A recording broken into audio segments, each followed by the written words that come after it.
Hello students, welcome to Edumantra. তোমরা জানো সামনেই তোমাদের মিসলেনিয়াসের পরীক্ষা আছে এবং মিসলেনিয়াস মেন্সে তোমাদের কিন্তু অবশ্যই আছে সেটা হচ্ছে গ্রামার। তো দেখো, গ্রামার তো আমরা সবাই পড়েই এসেছি, ক্লাস 12 অবধি তো অনেকেই আমরা গ্রামার পড়েছি বা আমরা ছোট বয়সে সকলেই গ্রামার পড়ে এসেছি।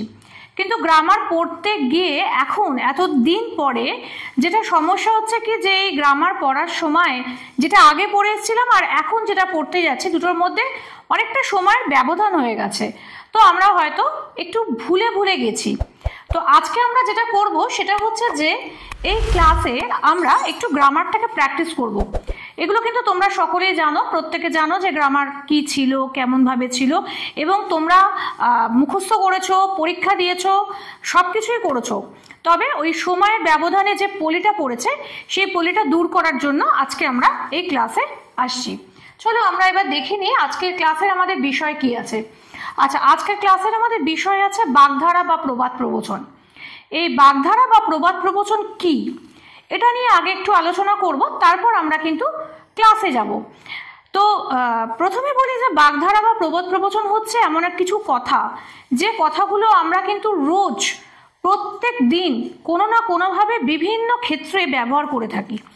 যেমন ধরো, আমরা বন্ধু বান্ধবদের সাথে কথা বলার সময় কোনো একটি বন্ধুকে কোনো একটি কারণে আমরা বলে বসি গোবর গণেশ, অথবা তোর মাথায় ষাঁড়ের গোবর পোড়া আছে, বা আমরা যেটা অনেক সময় আমাদের মায়েরা দেখবে ঘুম থেকে উঠতে দেরি করলে আমাদেরকে বলে নবাব পুত্তুর, বা এরকম ধরনের বহু কথা কিন্তু আমরা সবসময় ব্যবহার করি, তাই না? এটা আমাদের প্রতিদিনকার জীবনে কিন্তু এটা চলতে থাকে। এখন এই কথাগুলো যেগুলো আমরা রোজ বলি, এগুলো কি বলে, এগুলো কেন বলে, কি কারণে বলে, এগুলো সম্পর্কে আমরা হয়তো অতটা গুরুত্ব দিই না। তো এটাই কিন্তু তোমাদের দিয়েছে মিসলেনিয়াসের পরীক্ষায় এই বাগধারাটা। এখন এত কিছু থাকতে বাগধারা দেওয়ার কারণ হচ্ছে কি, যে আমরা রোজ এগুলো ব্যবহার করি, আমাদের কথার মধ্যে আমরা এগুলো রেগুলারলি ব্যবহার করতে থাকি। কিন্তু কোনটাকে বলে বাগধারা আর কোনটা প্রবাদ, এই দুটো আমরা অনেক সময় জানি না। তো চলো আজকে ভিডিওতে আমরা জাস্ট একটু আলোচনা করে নেব বা দেখে নেব যে কাকে বলে প্রবাদ প্রবচন আর কাকেই বা বলে বাগধারা। দেখো, প্রথমে আমরা আসবো বাগধারার কথায়। বাগধারা বলতে আমরা যেটা বুঝি সেটা হচ্ছে যে বাংলা ভাষায় কিছু শব্দ আছে যেগুলো অভিধানিক অর্থে ব্যবহৃত হয় না, সূক্ষ্ম ইঙ্গিতপূর্ণ অর্থে ব্যবহার করা হয়। যেমন ধরো তাসের ঘর কথাটা। তাসের ঘর কথাটার মানে হচ্ছে তাস দিয়ে যে ঘর বানানো হয়। আচ্ছা, আমরা কি কোনোদিনও তাস দিয়ে ঘর বানাই? ছোটবেলায় বানাতাম, কিন্তু তাস দিয়ে ঘরগুলো বানাতাম, তারপরে একটা কেউ এসে একটা জোরে হাওয়া দিত বা একটা হাওয়া আসতো, সঙ্গে সঙ্গে ঘরটা ভেঙে পড়ে যেত। তার মানে এখানে কিন্তু সূক্ষ্ম অর্থ হিসেবে যেটা ব্যবহার করা হয় সেটা হচ্ছে ক্ষণস্থায়ী অর্থে এই তাসের ঘর কথাটা ব্যবহার করা হয়। তাস দিয়ে কখনোই ঘর বাড়ি তৈরি করা হয় না, আর যে ঘর বাড়িটা তৈরি করা হয় তাস দিয়ে ঘর বাড়ি তৈরি করে সেই বাড়িতে কেউ থাকে না। সুতরাং তাসের ঘর কথাটার অর্থ হচ্ছে কি, যে ক্ষণস্থায়ী জিনিস। সুতরাং এখানেও দেখো, বাগধারা বলতে আমরা যেটা আবিধানিক অর্থে কিন্তু কথাটা ব্যবহার করা হয় না, সূক্ষ্ম ইঙ্গিতপূর্ণ অর্থে ব্যবহার করা হয়, এবং এদেরকেই কিন্তু বলা হচ্ছে বাগধারা। তো এছাড়া আরেকটা কথা আছে, সেটা হচ্ছে কি প্রবাদ প্রবচন। এবার বাগধারাটা তো আমরা বুঝলাম যে এটা ওকে বলা হয় বাগধারা। তাহলে প্রবাদ প্রবচন কাকে বলা হয়? না, দেখো, বহুকাল ধরে বাংলা ভাষায় প্রচলিত কিছু জনপ্রিয় উক্তি রয়েছে, যেগুলোর আড়ালে, আপাত অর্থের আড়ালে একটা করে অর্থ রয়েছে, এবং সেটা বহুদিন ধরে কিন্তু চলছে। এরকম ধরনের কিছু কথা যদি হয় তখন তাকে বলা হয় প্রবচন।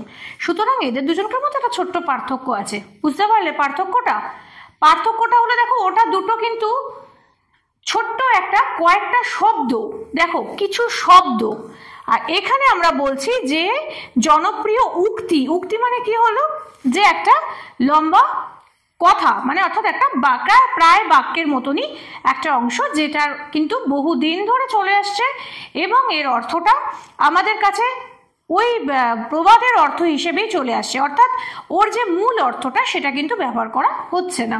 তো সুতরাং আমরা এখানে জানলাম যে বাগধারা কাকে বলে আর প্রবাদ প্রবচন কাকে বলে। এবার চলো আমরা কিছু বাংলা ভাষায় কিছু বিখ্যাত বাগধারা এবং প্রবাদ প্রবচন জানবো, এবং তার সাথে আমরা দেখব যে এর অর্থগুলো কিন্তু কি কি। প্রথম যেটা আমাদের আসছে সেটা হচ্ছে কি, যে ক অক্ষর গোমাংস। এই কথাটা, এই ক অক্ষর গোমাংস কথাকে আমরা কিন্তু নিরক্ষর অর্থে ব্যবহার করে থাকি। অর্থাৎ আমরা এটাও কিন্তু প্রায়শই বলে থাকি, হ্যাঁ নিজে তো ক অক্ষর গোমাংস, তার আবার এত বড় বড় কথা। অর্থাৎ ক অক্ষর গোমাংস কথাটার অর্থ হচ্ছে এখানে কি, একেবারে নিরক্ষর ব্যক্তিকে এই কথাটা বলা হয়, ক অক্ষর গোমাংস। দ্বিতীয় হচ্ছে কই মাছের প্রাণ। কই মাছের প্রাণ কথাটার অর্থ হচ্ছে কষ্ট সহিষ্ণু। যে ব্যক্তি কষ্ট সহিষ্ণু তাকে বলা হয়, তাকে বোঝানোর জন্য যে এই এত কষ্ট সহিষ্ণুতা বোঝানোর জন্য তাকে বলা হয় কি, কই মাছের প্রাণ। তৃতীয়ত দেখো বলা হচ্ছে কাঠের পুতুল। কাঠের পুতুল মানে হচ্ছে নিষ্ক্রিয়। কাঠের পুতুল কি কোনো কাজ করে? একেবারেই নয়। কাঠের পুতুল যেহেতু কোনো কাজ করে না, সেজন্য কাঠের পুতুল বলা হচ্ছে যে কোনো নিষ্ক্রিয়, যে ব্যক্তি কোনো কাজ করছেন না বা কাজ করতে তার প্রবলতর অনীহা, এরকম মানুষকে আমরা বলি কি, কাঠের পুতুল। চতুর্থত হচ্ছে কড়ায় গন্ডায়। কড়ায় গন্ডায় মানে হচ্ছে পুরোপুরি। আচ্ছা, আমরা এই কথাটা বলে থাকি না, কড়ায় গন্ডায় তোমার ঋণ আমি কড়ায় গন্ডায় শোধ করে দেবো, অর্থাৎ কড়ায় এবং গন্ডায়। এবারে প্রশ্ন আসছে যে ম্যাম আপনি বললেন কড়াই এবং গন্ডায়, তাহলে এই কড়াই এবং গন্ডা বলতে কি বোঝানো হয়? আগেকার দিনে আমাদের এই টাকা বা পয়সা, এখন আমরা যেভাবে বলি না 10 টাকা, 5 টাকা, তারপরে তোমার 50 পয়সা, এরকম 25 পয়সা, 20 পয়সা আগে যেগুলো বলতাম, সেই কথাগুলো আগেকার দিনে কিন্তু কড়া এবং গন্ডা এই আকারে 5 গন্ডা টাকা, 2 কড়া, এরকম ভাবে আমাদের প্রচলিত ছিল। যেহেতু এভাবে কথাগুলো প্রচলিত ছিল, সেই জন্য এই কড়ায় গন্ডায়, অর্থাৎ কড়া এবং গন্ডা এই দুভাবেই কিন্তু এই কথাটা বলা হয়েছে। সুতরাং কড়ায় গন্ডায় কথাটির অর্থ হচ্ছে পুরোপুরি। কেঁচে গন্ডুস। গন্ডুস মানে হচ্ছে হাতের এই যে হাতের যে জলটা, তাহলে কেঁচে মানে কি, যে তুলে তাকে তৈরি করা, কেঁচে গন্ডুস। তো কেঁচে গন্ডুস কথাটার অর্থ হচ্ছে কি নতুনভাবে আবার শুরু করা।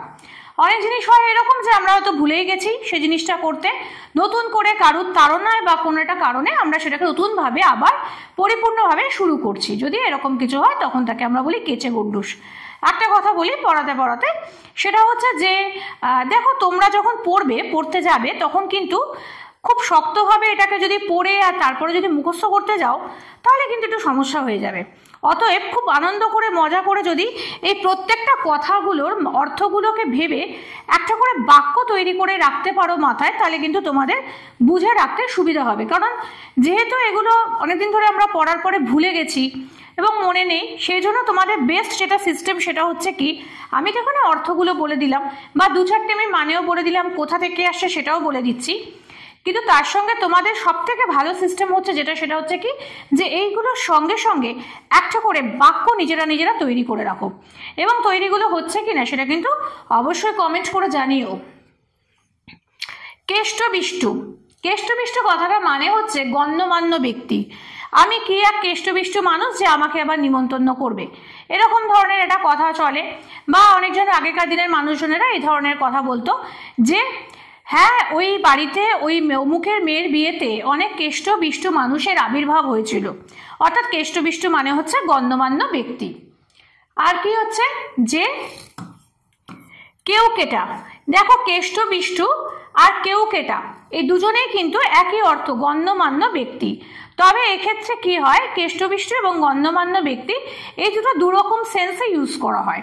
কেষ্টবিষ্টু কথাটার অর্থ হচ্ছে কি গণ্যমান্য ব্যক্তি, এবং সেক্ষেত্রে কি হচ্ছে যে কোনো সেলিব্রিটি জাতীয় কোনো মানুষকে কিন্তু কেষ্টবিষ্টু কথাটা ব্যবহার করা হয়। অপরদিকে কেউকেটা বললে কিন্তু সেখানেও কিন্তু তার অর্থ কিন্তু গণ্যমান্য ব্যক্তি, কিন্তু অনেক ক্ষেত্রে বলা হয় আমি কি কেউকেটা যে আমাকে নিমন্ত্রণ করবে, অর্থাৎ তুচ্ছার্থক বাক্যে কিন্তু এই কেউকেটা কথাটা ব্যবহার করা হয়ে থাকে। কপাল ফেরা। কপাল ফেরা মানে হচ্ছে ভাগ্য পরিবর্তন। অর্থাৎ কপালের ফের আমরা বলি না আমার ভাগ্যের দোষ, কপালের দোষ, এরকম যে কথাগুলো বলি সে জায়গাতে একটু পরিবর্তন করে বলা হয়েছে কপাল ফেরা। আচ্ছা, কথাগুলো মনে হচ্ছে না যে ভীষণভাবে চেনা? এগুলো কিন্তু আমরা প্রতিদিনকার জীবনে কোনো না কোনো জায়গায় কোনো না কোনোভাবে এগুলো কিন্তু আমরা ব্যবহার করে থাকি। আচ্ছা, তারপরে আসছে কচ্ছপের কামড়। কচ্ছপের কামড় মানে হচ্ছে মরণপণ। আমি একদম কচ্ছপের কামড় দিয়ে বসে আছি যে এবছর পরীক্ষায় পাশ করবই, এটাকে বলা হয় কচ্ছপের কামড়। কথায় আছে কচ্ছপ নাকি একবার ধরলে যতক্ষণ না মেঘ ডাকে ততক্ষণ নাকি কচ্ছপ নাকি ছাড়ে না। তো সুতরাং ওই হিসাব করেই কচ্ছপের কামড় কথাটাকে ব্যবহার করা হয়েছে মরণপণ, অর্থাৎ যেটা কিন্তু একেবারে করেই ছাড়বো, কারেঙ্গে আর মারেঙ্গে সেরকম একটা ব্যাপার, অর্থাৎ করেই ছাড়বো, সেজন্য হচ্ছে কচ্ছপের কামড়। আর লাস্ট যেটা হচ্ছে সেটা হচ্ছে কুপমণ্ডুক। কুপমণ্ডুক মানে হচ্ছে সংকীর্ণ চিত্ত, অর্থাৎ যে কোনো মানুষ যাকে যে হয়তো একদম সংকীর্ণভাবে কথাবার্তা বলেন বা সংকীর্ণ মনা, তাকেই বলা হয় কুপমণ্ডুক। অর্থাৎ এটার কিন্তু আরেকটা কথা আছে, সেটা হচ্ছে কি কুয়োর ব্যাং। কূপ মানে হচ্ছে কুয়ো এবং মণ্ডুক কথাটার অর্থ হচ্ছে ব্যাং। অতএব কুপমণ্ডুক এবং কুয়োর ব্যাং দুটোরই কিন্তু একই অর্থ, সেটা হচ্ছে সংকীর্ণ চিত্ততা। এবার চলে আসি একটু অন্য প্রসঙ্গে, সেটা হচ্ছে যে তোমরা জানো সামনে কিন্তু তোমাদের মিসলেনিয়াস মেন্সের পরীক্ষা রয়েছে, এবং সেই ক্ষেত্রে সেই কথা মাথায় রেখে এডুমন্ত্র তোমাদের জন্য প্রোভাইড করছে মিসলেনিয়াস মেন্সের জন্য কোর্স ফিস কিন্তু খুব কম, একদম পকেট ফ্রেন্ডলি, 2499, অর্থাৎ 2499 টাকা।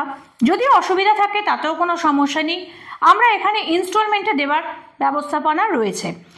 এবার প্রশ্ন হচ্ছে যে কি কি এখানে রয়েছে সেটাও আমরা একটু জেনে নেবো। সেটা হচ্ছে ডাউট ক্লিয়ারিং সেশন রয়েছে আমাদের, আর রয়েছে তোমার কারেন্ট অ্যাফেয়ার্সের উপর কিছু ক্লাস দেওয়া হবে। এছাড়া ডেসক্রিপটিভ ম্যাথস এবং ডেসক্রিপটিভ বেঙ্গলি এবং ইংলিশের জন্য কিন্তু ক্লাস রয়েছে। এছাড়া আরও অনেক সুবিধা রয়েছে। তার জন্য যেটা তোমাদের করতে হবে, দেখো আমাদের স্ক্রিনে নাম্বার দেওয়া আছে, নিশ্চয়ই তোমরা দেখতে পাচ্ছ, এই নাম্বারে যোগাযোগ করো। আমাদের এক্সিকিউটিভসরা রয়েছেন, ফ্যাকাল্টিসরা রয়েছেন, স্যারেদের সাথে কথা বলো এবং এক্ষুনি জয়েন করো এডুমন্ত্রে। এতে তোমাদের সাফল্যের পথে তোমরা আরও এক ধাপ এগোবে বলে আমি আশা রাখি।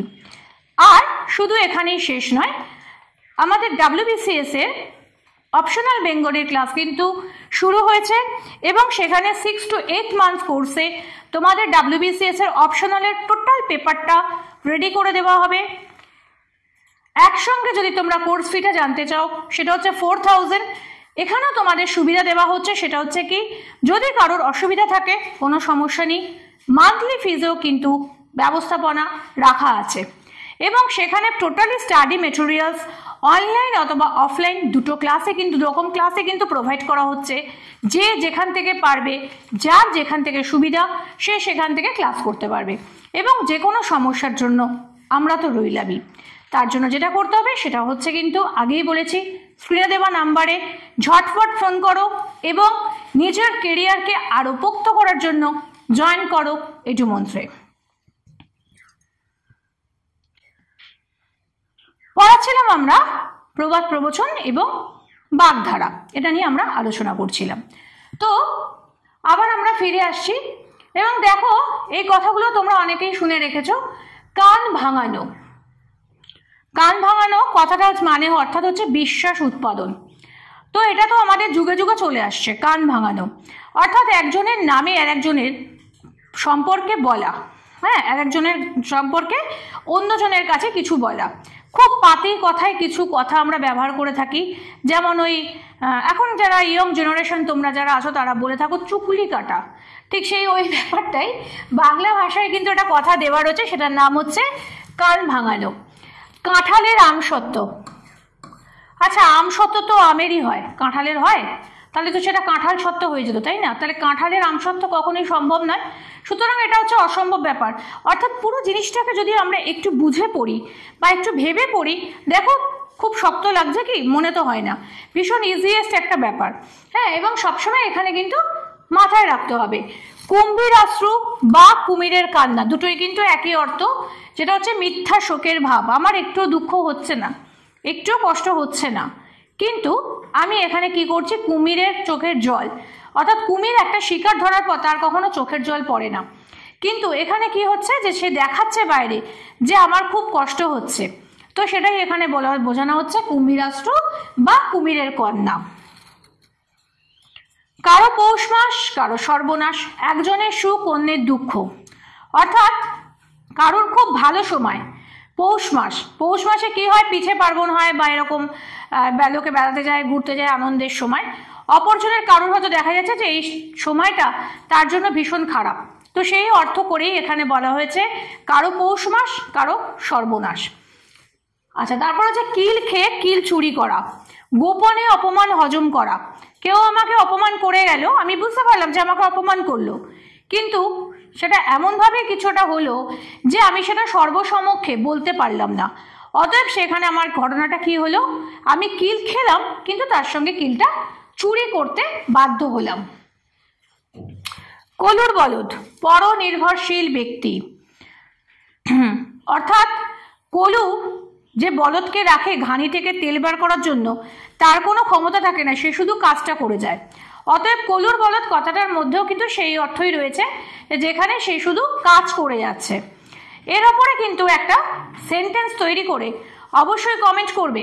এগুলো সবাই যদি একটা করে এরকমভাবে সুন্দর করে করে বাক্য রচনা করে লিখতে পারো, মনে রাখতে পারো, তাহলে কিন্তু তোমাদের নাম্বার কিন্তু এখানে কাটবে না কোনো জায়গাতেই। যে 10 নম্বর করে তোমাদের মিসলেনিয়াসের যে পরীক্ষাতে যে নম্বরটা আছে, এই মিসলেনিয়াসের 10 নম্বর কিন্তু তোমাদের একেবারেই কাটা যাবে না যদি এগুলোকে একটু ভালো করে রেডি করতে পারি আমরা। কারণ তোমরা সবাই জানো যে মিসলেনিয়াস মেন্সের আমার কিন্তু 3টে বিষয় আছে গ্রামারে। এই 3টে বিষয়ের মধ্যে একটি হচ্ছে প্রবাদ প্রবচন। অতএব এটাকে যদি আমি খুব ভালো করে তৈরি করি, তাতে আমাকে 5টা প্রবাদ প্রবচন দেয় এবং প্রত্যেকটা 2 নম্বর করে। অতএব এই 2 নম্বর করে কিন্তু আমরা নাম্বারটা খুব সুন্দরভাবে পেতে পারি। তার জন্য যেটা করতে হবে সেটা হচ্ছে যে খুব সুন্দরভাবে তোমাদের এগুলোর একটা করে বাক্য রচনা করতে হবে এবং এই বাক্য রচনাগুলো করে তোমাদের মনে রাখতে হবে। এবং আরও যেটা করতে হবে সেটা হচ্ছে যে বাক্য রচনাগুলো করে অবশ্যই কমেন্ট করো। খয়ের খা তোষামত করা, এই কথাটা আমরা প্রায়শই শুনে থাকি যে অমুকের ভীষণ খয়ের খাওয়া হয়েছে, তুমি আর খয়ের খাগিরি করো না, অর্থাৎ তোষামত করো না। তোষামতকারী ব্যক্তিকে খয়ের খা বলা হয়। খাল কেটে কুমির আনা, অর্থাৎ বিপদকে ডেকে নিয়ে আসা। খাল একটা নদী থেকে খাল কাটা মানে সেখান থেকে কুমির ঢুকতে পারে, অতএব খাল কেটে কুমির আনা মানে বিপদকে ডেকে আনা। খোদার খাসি, হৃষ্টপুষ্ট ব্যক্তি। খোদার খাসি হৃষ্টপুষ্ট ব্যক্তি, অর্থাৎ যে ব্যক্তির শরীর স্বাস্থ্য অত্যন্ত ভালো তাকে বলা হচ্ছে কি খোদার খাসি। গর্দরিকা প্রবাহ, অন্ধ অনুকরণ। গায়ে মানে না আপনি মোড়ল, নিজেকে মাতব্বর মনে করা। ক্লাসে যে মনিটর তাকে বাকি স্টুডেন্টরা বলল গায়ে মানে না আপনি মোড়ল, তোকে কেউ চিনি না আমরা, যা। তার মানে এখানে কি হলো যে গায়ে মানে না আপনি মোড়ল, অর্থাৎ যে কেউ পাত্তা দিচ্ছে না, কেউই গুরুত্ব দেয় না, অথচ সে নিজেকে কি মনে করছে যে আমি সবকিছুর হেড। তো অতএব গায়ে মানে না আপনি মোড়ল। গঙ্গা জলে গঙ্গা পুজো, অন্যের সামগ্রীর দ্বারা অন্যের সন্তুষ্টি সাধন। গঙ্গা জলে গঙ্গা পুজো, অর্থাৎ গঙ্গা পুজো করা হচ্ছে, সেটা সেই কোন জলে, গঙ্গা জলে দাঁড়িয়েই, গঙ্গাতে দাঁড়িয়ে গঙ্গা জলেতেই গঙ্গা পুজো করা হয়। রবীন্দ্র জয়ন্তীর সময় এই ধরনের কথাটা খুব ব্যবহার করা হয় যে আমরা রবীন্দ্র জয়ন্তী করি রবীন্দ্রনাথের গানেই, অর্থাৎ গঙ্গা জলে গঙ্গা পুজো। গণেশ উল্টানো, ব্যবসায় ক্ষতি, অর্থাৎ যে কোনো গণেশ উল্টানো মানে গণেশ যে ব্যবসা যারা করে তারা কুলুঙ্গিতে গণেশ রাখে। অতএব সেই গণেশ যদি কোনো কারণেই গণেশ কিন্তু উল্টায় না, যদি গণেশ উল্টে যাওয়া মানে হচ্ছে কি যে ব্যবসায় ক্ষতি হওয়াকে বলা হয় কি গণেশ উল্টানো। গোবরে পদ্ম ফুল, অসাধু বংশের সজ্জনের আবির্ভাব, অর্থাৎ যে বাড়িতে লেখাপড়া জানে না কেউ, সে বাড়িতে দেখা গেল হঠাৎ বিশাল শিক্ষিত একজন মানুষ তৈরি হলো, অতএব সেখানে কি বলা হলো গোবরে পদ্ম ফুল, অর্থাৎ যে মানুষ যে অসাধু বংশে একজন সজ্জনের আবির্ভাব হয়েছে। গৌরচন্দ্রিকা, গৌরচন্দ্রিকা মানে হচ্ছে ভূমিকা। গোকুলের সার, গোকুলের সার মানে হচ্ছে নিষ্কর্মা বা ভবঘুরে, যে কোনো কাজ করে না তাকে বলা হয় গোকুলের সার। আচ্ছা, এই ধরনের যেগুলো আছে দেখবে 2টো করে দেওয়া রয়েছে অনেক জায়গায়, যদি সেখানে 2টো করে দেওয়া থাকে সেখানে তোমরা যে কোনো একটাও লিখতে পারো, কোনো সমস্যা নেই। তবে অবশ্যই কিন্তু যেটা দেওয়া হবে সেটার কিন্তু অর্থটা তোমাদেরকে খুব ভালো করে মনে রাখতে হবে এবং সেই অনুযায়ী তোমাদের কিন্তু বাক্যটা তৈরি করতে হবে, ঠিক আছে? আচ্ছা, গভীর জলের মাছ খুব চালাক, হ্যাঁ, অর্থাৎ অতিশয় ধূর্ত মানুষকে কি বলা হয় যে গভীর জলের মাছ। গোড়ায় গলদ, শুরুতে গন্ডগোল, এর সঙ্গে আরেকটা হয় এই গোড়ায় গলদের সঙ্গে, সেটা হচ্ছে এখানে আমি লিখিনি, সেটা হচ্ছে বিসমিল্লায় গলদ। বিসমিল্লা মানে হচ্ছে যে প্রথম, অর্থাৎ এখানে কিন্তু গোড়ায় গলদ না বলে বলতে পারে বিসমিল্লাহ গলদ, তাহলে কিন্তু সেটা অর্থটা কিন্তু একই দাঁড়াচ্ছে। গোড়ায় গলদ এবং বিসমিল্লাহ গলদ কথাটা কিন্তু একই। সুতরাং এর অর্থ হচ্ছে কি শুরুতে গন্ডগোল, যে প্রথমে যে কোনো একটা কাজ করতে গেলাম আমার শুরুতেই গন্ডগোল হলো। সুতরাং গোড়ায় গলদ কথাটার অর্থ হচ্ছে কি বিসমিল্লাহ গলদ। গোল্লায় যাওয়া, খারাপ হয়ে যাওয়া, এটা তো আমাদের বাড়িতে আমরা মানে সবাই আমরা শুনে এসেছি একটা সময় যে বাড়িতে বড়রা বলেছে যে একেবারে গোল্লায় গেছে, ও আর পড়াশোনা হবে না বা এরকম ধরনের। তো এই ধরনের কথাগুলো আমাদের কিন্তু সবসময় চলতেই থাকে। তাহলে কি হচ্ছে দেখো, গোবর গণেশ কথাটার অর্থ হচ্ছে অপদার্থ, যে মানুষকে মানে কোনো কাজেই করে না তাকে বলা হচ্ছে অপদার্থ। এরপর আসছে গোয়ার গোবিন্দ মানে হচ্ছে উদ্ধত প্রকৃতির, অর্থাৎ অনেক ক্ষেত্রে আমরা বলি না যে ভীষণভাবে মানে একবারে গোয়ার গোবিন্দ যা বলবে তাই করবে, তো গোয়ার গোবিন্দ হচ্ছে উদ্ধত প্রকৃতির। ঘোড়ার ডিম অসম্ভব বস্তু, যেটা হয় না। ঘোড়ার কি ডিম হয়? ঘোড়া তো স্তন্যপায়ী প্রাণী, সুতরাং ঘোড়া কখনো ডিম হয় না। পাখির ডিম হতে পারে, ঘোড়ার ডিম হয় না। ঘোড়া সন্তান প্রসব করে, ঘোড়াও কিছু করে না, ওটা করে ঘুড়ি মানে মহিলা মেয়ে ঘোড়া যেগুলো সেগুলো।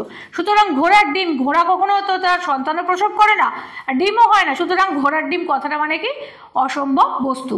সুতরাং দেখো আমরা যতখানি পড়েছি ততখানিতে একটা জিনিস কতগুলো জিনিস লক্ষ্য করলাম, সেটা হচ্ছে যে এখানে কিন্তু কোনো জায়গাতেই যে আসল যে মানে নিজস্ব যে অর্থ আবিধানিক অর্থ কিন্তু কোথাওই ব্যবহার হচ্ছে না। তাহলে যেটা হচ্ছে সেটা হচ্ছে কি যে আবিধানিক অর্থ ছেড়ে একটা সূক্ষ্ম ইঙ্গিত করা হচ্ছে, যে সূক্ষ্ম ইঙ্গিতের দ্বারা যে প্রবাদ অথবা প্রবচন যেটা করা হচ্ছে বা বাগধারা বলা হচ্ছে, এটা আমাদের কি করছে, বাংলা ভাষাকে আমাদের সৌন্দর্য দান করছে। সুতরাং এই কারণেই এই কথাগুলো বলা হয়। ঘাটের মরা হচ্ছে অতি বৃদ্ধ। ঘোড়া ডিঙিয়ে ঘাস খাওয়া, কাছের ব্যক্তিকে অগ্রাহ্য করা, এটা আমরা প্রায়শই বলে থাকি যে হ্যাঁ ঘোড়া ডিঙিয়ে ঘাস খেতে গেলে এরকম ঘটনাই ঘটবে। ঘোড়া ডিঙিয়ে ঘাস খাওয়া মানে কাছের ব্যক্তিকে অগ্রাহ্য করা। ঘর শত্রু বিভীষণ তার নিজের লোকের বিরুদ্ধে গিয়ে কাজ করেছিল, সুতরাং ঘরের শত্রু হচ্ছে বিভীষণ। অতএব এই কথাটা কিন্তু বের করা বলা হয় বা এই কথাটা সবসময় দেখবে ইউজ করা হয় যে ঘর শত্রু বিভীষণ, হ্যাঁ যে তুই হয়েছিস ঘর শত্রু বিভীষণ, এরকম ধরনের কথা কিন্তু আমরা বিভিন্ন কথা প্রসঙ্গে ব্যবহার করে থাকি। আর হচ্ছে কি চিনির বলদ মানে হচ্ছে ভারবাহী ব্যক্তি। হ্যাঁ দেখো এর আগের পাতাতে কিন্তু আমরা এরকম ধরনের একটা পড়ে এলাম, কলুর বলদ চিনির বলদ কথাটা কিন্তু একই ধরনের, কিন্তু অর্থ কিন্তু একই, যে পরনির্ভরশীল ব্যক্তি। অর্থাৎ এখানেও সেই একই কথা বলছি। তার মানে দেখো এগুলোকে তোমরা কিন্তু একত্রিত করে কিন্তু একটা অর্থ কিন্তু রেখে দিতে পারো, মানে অথবা করে লিখে অর্থ কিন্তু একই। চিনির বলদ, কলুর বলদ ব্যাপারটা একই। আচ্ছা তারপরে হচ্ছে যে চোখের বালি শত্রু ব্যক্তি। চক্ষুদান করা, চুরি করা, খুব ছোটবেলাতে আমরা পড়েছিলাম, দেখবে চোখ দিয়ে, নাক দিয়ে, মাথা দিয়ে বিভিন্ন অর্থে সেগুলোকে ব্যবহার করা। তার মধ্যে এটা কিন্তু ছিল চক্ষুদান করা। চক্ষুদান করার অর্থ কিন্তু চক্ষু দান করা নয়, মানে আমাদের যে বিভিন্ন প্রতিমার যে চোখ দান করা তা কিন্তু নয়। এখানে চক্ষুদান করার অর্থ হচ্ছে কি যে চুরি করা, অর্থাৎ চক্ষুদান কথাটার অর্থ হচ্ছে চুরি করা। চাঁদের হাট, গুণীজন সমাবেশ, অর্থাৎ কোনো বাড়িতে কোনো বিয়ে বাড়ি বা প্রচুর গণ্যমান্য ব্যক্তির আবির্ভাব ঘটলে তখন সেখানে কি হয়েছে, চাঁদের হাট আমরা বলি কি যে এক গুচ্ছ গুণীজন সমাবেশে অমুক হলে যেন চাঁদের হাট বসেছিল। অর্থাৎ চাঁদের হাট কথাটার অর্থ হচ্ছে কি যেখানে একাধিক গণ্যমান্য ব্যক্তি উপস্থিত থাকেন তখন সেখানে চাঁদের হাট বসতে পারে, এরকম। মানে চাঁদের হাট মানে অনেকগুলো চাঁদ এসে জমেনি, অনেকজন গণ্যমান্য ব্যক্তি যারা তাদের নিজস্ব জগতে চাঁদের সমান, সেই চাঁদের হাট। আচ্ছা তারপর হচ্ছে চোরে চোরে মাস্তুতো ভাই। অসাধু ব্যক্তিবর্গের আত্মীয়তা, অসাধু ব্যক্তিবর্গের আত্মীয়তাকে বলা হয় চোরে চোরে মাস্তুতো ভাই। হ্যাঁ, এবং যখন দেখা যায় যে দুজন ব্যক্তি তারা দুজনেই অসাধু ব্যক্তি এবং তারা দুজনেই একে অপরের সঙ্গে অত্যন্ত সম্পর্ক ভালো রেখে চলছে, তখন সেক্ষেত্রে বলা হবে কি চোরে চোরে মাস্তুতো ভাই। চোখে সর্ষে ফুল দেখা, বিপদে দিশাহারা। আমরা অনেক সময় বলি যে এমন ঘটনা ঘটলো, আমি তো চোখে সর্ষে ফুল দেখছিলাম, অর্থাৎ যে বিপদে পড়া, ভীষণ রকমভাবে বিপদে পড়া। চোরের মায়ের বড় গলা, অপরাধীর কণ্ঠে জোর বেশি। চোরের মায়ের বড় গলা, যিনি অপরাধী তার গলায় জোরটাও অনেক বেশি। ছাই চাপা আগুন, ছাই চাপা আগুন মানে প্রচ্ছন্ন তেজ, অর্থাৎ যে মানুষের ভেতরে তেজটা রয়েছে সেটা দেখা যায় না, তাকে বলা হচ্ছে ছাই চাপা আগুন। এর উপরে অবশ্যই কিন্তু কমেন্ট করে আমাকে লিখে জানাবে তোমরা পারছো কি পারছো না, আমি কিন্তু দেখতে চাই। ছুঁচো মেরে হাত গন্ধ, সামান্য কারণে দুর্নাম। ছেঁড়া কাঁথায় শুয়ে লাখ টাকার স্বপ্ন দেখা। একদম এর আগের ক্লাসে আমি পড়িয়েছিলাম আকাশ কুসুম। আকাশ কুসুম মানে আকাশে কখনো ফুল ফোটে না, ঠিক সেরকম ভাবে যেটা অসম্ভব ব্যাপার, সেরকম কোন কি বিভিন্ন কথাকে এখানে কিন্তু বলা হয়েছে। যেমন এটা ছেঁড়া কাঁথায় শুয়ে লাখ টাকার স্বপ্ন দেখা, যে ক্ষমতা আমার নেই সেই ক্ষমতার কথা আমি ভাবছি যে এটা করব ওটা করব, আমি একেবারে রোলস রয়েস বা মার্সিডিজ গাড়ি কিনে ফেলবো, তো এটা তো কি আমার পক্ষে সম্ভবই নয়। অতএব এখানে কি হচ্ছে, ছেঁড়া কাঁথায় শুয়ে লাখ টাকার স্বপ্ন দেখা। এবং একদম শেষে হচ্ছে ছিনে যোগ, নাছোড় বান্দা ব্যক্তি, যে ব্যক্তি ছাড়ছেই না। অনেক সময় দেখবে যে আমাদের অনেক কিছুটা আগের সময়ের কথা বলছি, যে এলআইসি এজেন্টদের বা এরকম ধরনের যে কোনো এরকম টাকা রাখার যে বিভিন্ন যে কোম্পানিজগুলো আছে তাদের এজেন্টদেরকে এই কথা বলা হতো যে ছিনে যোগ, না একটা পলিসি না করে ছাড়বে না। তো এদেরকে বলা হতো কি ছিনে যোগ, অর্থাৎ ছিনে যোগ মানে কি, তারা নাছোড় বান্দা ব্যক্তি বলতে ছিনে যোগ কথাটা ব্যবহার করা হতো। এই ছিল আজকের আমাদের সেশন। তো যাদের আমার ক্লাস ভালো লাগছে বা ভালো লাগবে তারা অবশ্যই কিন্তু লাইক করো, বন্ধুদের মাঝখানে শেয়ার করতে ভুলো না, এবং তার সাথে আমি যেগুলো বলেছি যে ক্লাসটা করালাম তোমাদের যদি মনে হয় তোমরা অবশ্যই কিন্তু আমাকে কমেন্ট করো, এবং যে কোনো রকমের সমস্যা বা যে কোনো রকমের কোয়ারিজের জন্য কমেন্ট করতে ভুলো না। এবং এরকম ধরনের বাংলা গ্রামার এবং বিভিন্ন বিষয়ের ভিডিওসের জন্য যেটা করতে হবে সেটা হচ্ছে এডুমন্ত্র চ্যানেলটিকে সাবস্ক্রাইব করতে হবে এবং তার পাশে বেল আইকনটি প্রেস করে দিতে হবে, যাতে যে কোনো ভিডিও তোমাদের কাছে সবার আগে পৌঁছে যায়। আজকের জন্য এইটুকুনি, ফিরে আসবো খুব শিগগিরই নতুন কোনো ভিডিওস নিয়ে।